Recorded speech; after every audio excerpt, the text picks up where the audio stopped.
नमस्कार दोस्तों, आप सभी को स्वागत है हमारे YouTube चैनल में। बेटी विवाह गीत गाने जा रही हूँ। अच्छा लगे तो लाइक सब्सक्राइब कर दीजिएगा।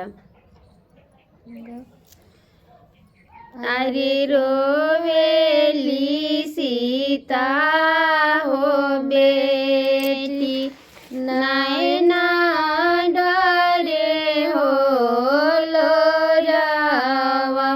अरे रोवेली सीता हो बेटी, नैना डरे हो लोरावा।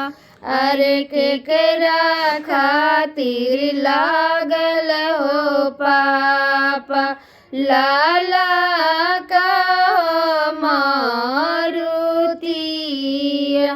अरे केकरा खातिर लागल हो पापा, लाला का मारुतिया। अरे रोवेले जाना का हो पापा, तौलिया पोछे हो लोरावा। अरे रोवेले जाना का हो पापा, तौलिया पोछे हो लोरावा।